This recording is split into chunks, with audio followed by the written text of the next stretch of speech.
Praise the Lord. ஆண்டவரும் இரட்சகருமாகிய இயேசு கிறிஸ்துவின் நாமத்திலே என்னுடைய அன்பின் வாழ்த்துக்களை தெரிவித்துக் கொள்கிறேன். இன்றைய நாளிலும் நாம் ஒரு வேத வசனத்தை குறித்து பார்க்க போகிறோம். ஏசாயா புத்தகம் 43 அதிகாரம் 5 வசனம் இப்படியாக சொல்லுகிறது, பயப்படாதே, நான் உன்னுடனே இருக்கிறேன் என்று சொல்லி. ஆம் அன்பானவர்களே, எல்லா சூழ்நிலைகளிலும் தேவன் நம்மோடு வாசம் செய்கிறவராயிருக்கிறார்.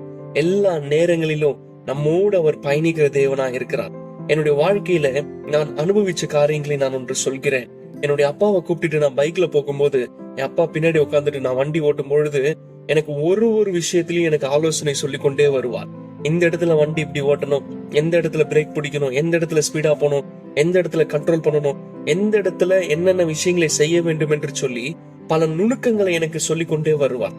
அதே போலதான் நம்முடைய வாழ்க்கையிலே ஆண்டவர் பல நுணுக்கங்களை சொல்லுவார், பல வழிகளை தெரியப்படுத்துவார், பல ஜெயங்களை காண்பதற்கு அவர் நமக்கு உதவி செய்கிற தேவனாய் இருக்கிறார்.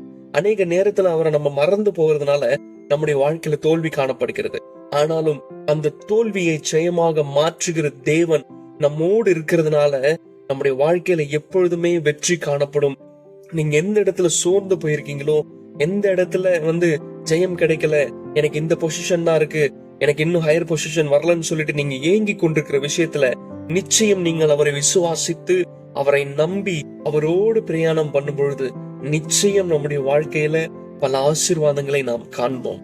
என்னுடைய வாழ்க்கையிலும் பல அற்புதங்களை செய்த தேவன் உங்களுடைய வாழ்க்கையிலும் செய்வார். அவரை நம்பி அவரை விசுவாசிப்போம். தேங்க்யூ. God bless you.